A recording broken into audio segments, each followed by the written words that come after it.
In this video, I'm going to show you how you can make professional quality PCBs from home. Let's get started. On this table are all of my starting supplies. In the description there will be a comprehensive list of everything you need to make these PCBs. The first and most important thing is you should start with a good PCB substrate. That's the blank PCB boards themselves. I source my blank PCBs from Amazon. I source them specifically from a seller called UXCell. These are great quality PCBs and they have no issues. If you cheap out on your PCBs, you will have all kinds of issues of the copper lifting off of the board and them just falling apart. So don't start with crappy PCBs. Do not cheap out on them. The two most important machines you're going to need are a laser printer and a laminator. The laser printer I have here is just the cheapest one they have on Amazon, and it works perfectly fine for my purposes. The other machine I have is a laminator. This is also the cheapest laminator I could find, but it also works perfectly fine. Another important starting material is your magazine paper. Now the purpose of the magazine paper is to transfer the toner from the paper onto the front and back of our PCB, creating the front and back copper layers. Not all magazine paper is created equal. Some will release the toner perfectly fine, and others will cause the toner to stick to it, creating a terrible mess. So you're going to need to try out different magazines and see which one works best for you. So I'm going to run on the assumption that you actually have a finished PCB design in mind. This is my design, and I want to turn this into an image file. So what I'm going to do is I'm going to go into the top left-hand corner, hit plot. Then I'm going to change the plot format from Gerber to SVG. The only layers I want included are front copper, back copper, and front mask. Every other box I'm unchecking. The other thing I want to do is check Do Not Tent Vias and uncheck Exclude PCB Edge Layer from other layers. Then I go to drill marks and I hit small because I want small drill marks. Then I hit plot, refill. Then I go to the folder where these files were exported, and here they are: front copper, back copper, and front mask. Now you're going to need to get a program called Inkscape. What Inkscape does is it's basically Photoshop, except you can export with SVG files. So here I am in Inkscape. You can use the draw straight line tool, and if you click and hold and then hit Control, you can draw either a flat line or a vertical line.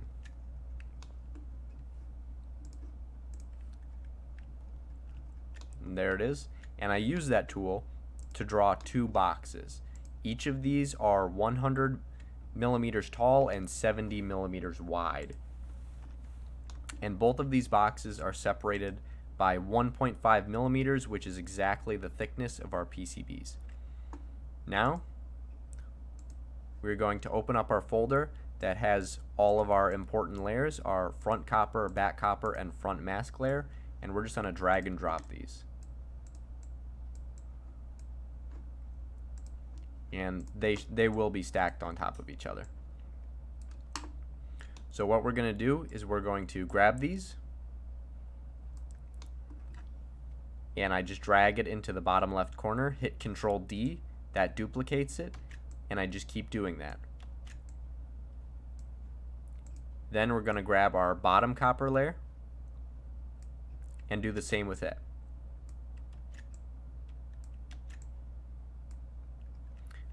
Now, remember, our bottom copper layer should be flipped vertically. You can do that by pressing V in Inkscape.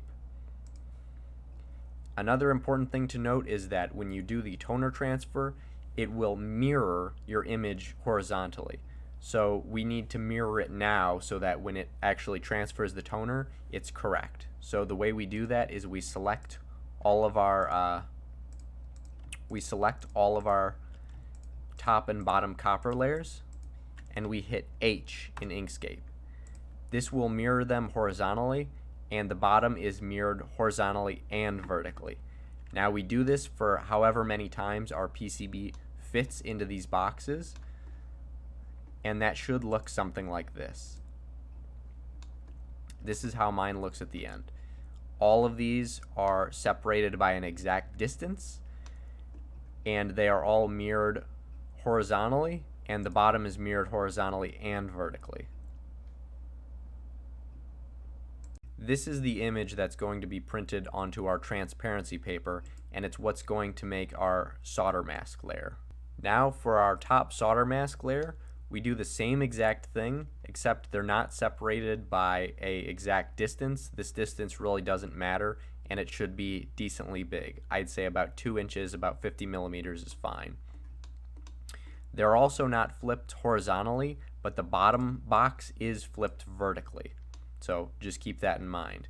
Another important thing to know is that when we print onto our transparency paper, it shrinks slightly. So what I always do is I make my transparency front mask about 1 millimeter taller than it normally is. Just this small amount, because it will shrink by about 1 millimeter vertically. The last thing you need to do is print out both your front mask layer and your top and bottom copper layers. Print them and save them as SVG. That's very important. You cannot do it as PNG or as JPEG. They have to be saved and printed as SVG. If you don't print them as SVG, they will come out very unclear and fuzzy, and they will have jagged edges. Now you're going to want to do a test print with regular printer paper. This is just to make sure there's no obvious defects that we missed. Once we've verified that it looks good, we do the real print on magazine paper. To ensure a good toner transfer, we need to clean our PCBs. The way we clean them is we use a Scotch-Brite pad, or in my case I use steel wool. Steel wool works great, and we just rub the surface of our copper PCBs until they're nice and shiny. Once we got them nice and shiny, we wash them off with water and wipe them with a paper towel. Take your clean PCB and put a dot of crazy glue on 2 of the edges and make sure it's perfectly aligned between those 2 boxes we talked about earlier. Then press down for a few seconds and wait for the crazy glue to dry. Once it's dry, we fold the paper over it and we cut off the excess paper. Cutting off the excess paper will make it go through the laminator faster, which is important because we're going to need to run this PCB through the laminator 10 times. Any less than 10 times and you don't have a good toner transfer, any more than 10 and it's unnecessary, or you could cause smearing. Place your PCB into a bowl of warm water for 2 minutes. If you've chosen the right magazine paper, it'll peel right off with no sticking.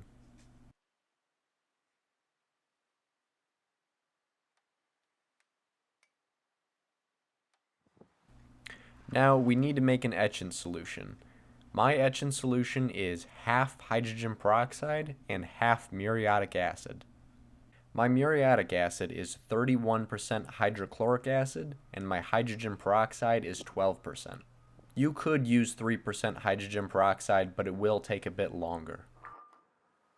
There are 4 important rules about using this etchant solution that you need to know. 1 is mix them in a ceramic or glass bowl. If you use a stainless steel or aluminum bowl, it will react with it and it could eat through it and destroy the bowl and leak out. 2 is make this mixture outside or in a very well ventilated area, because it will fume a lot. 3 is make this in small batches of, I'd say, less than a liter, because it will start to react with itself, and if you make too large of a batch, it could react with itself very quickly and cause a runaway reaction and boil. And 4, because it reacts with itself, you can't store it together. So you can't mix the hydrogen peroxide and the muriatic acid together and just leave it and then use it at a later date. It will react with itself and it will become inert and it'll just be dilute hydrochloric acid. Now, there is a very good reason I use this mixture as opposed to ferric chloride. This mixture etches a board in about 3 to 5 minutes when I mix it.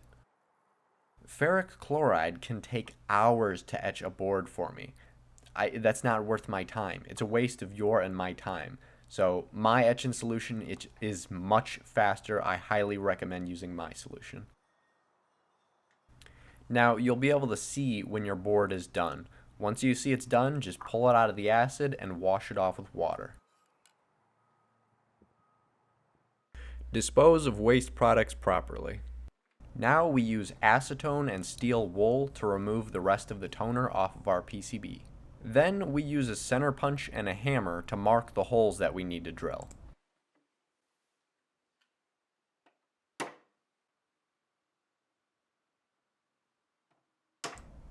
Then we drill the punched holes. Clear your workspace and grab your solder resist film. We use solder resist film instead of resin because it's much easier to work with and you get a much more consistent result. This film is actually made up of 3 layers, 2 layers of plastic with 1 layer of solder resist between the two. Now we're going to use 2 pieces of tape to remove one of the plastic sides. This will expose the sticky solder resist film in the middle, and this is what we're going to lay on top of our PCB.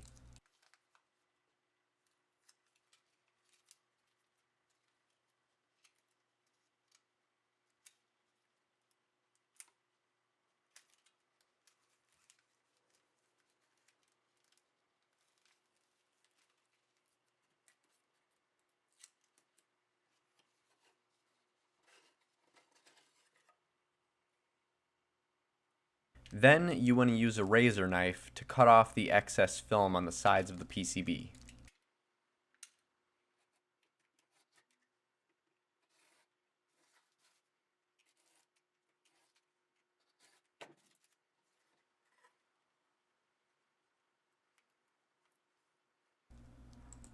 Now that we have a PCB with the solder resist film on it, we're going to run it through the laminator 3 more times.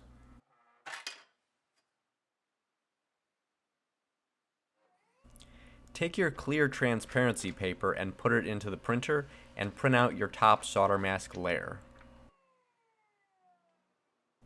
Now what we need to do is fold this onto itself to make the ink darker. 1 layer of ink isn't dark enough, but 2 layers is dark enough. So we fold it onto itself and melt it together.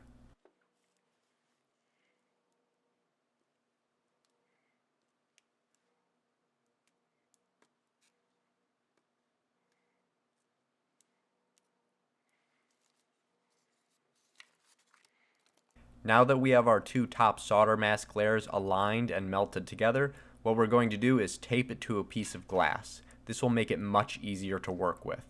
Set your PCB on the table and then place the pane of glass on top of it. Take your time to align the top solder mask layer and the top copper layer. It can be very difficult getting them perfectly aligned.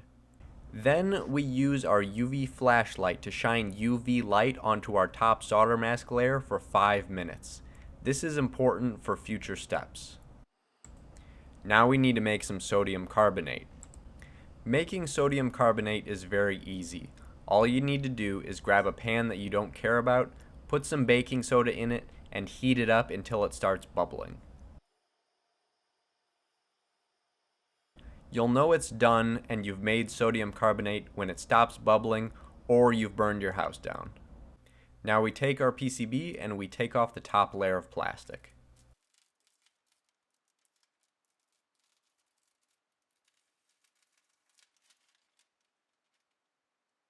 Then we take some of the sodium carbonate that we've made and we put it in some water. This mixture isn't very critical, just put some into the water. Take your PCB and set it into the sodium carbonate water solution. You'll notice that all of the areas that weren't exposed to UV light are starting to dissolve away. That's the whole point of this step. Take your PCB out, wash it off with water, and you'll be left with a beautiful finished PCB. All that's left now is to cut it out with a Dremel and you're completely done. I hope you liked this video. If you have a better method of making PCBs, please share it in the comments. Also, like and subscribe to support the channel. Thanks.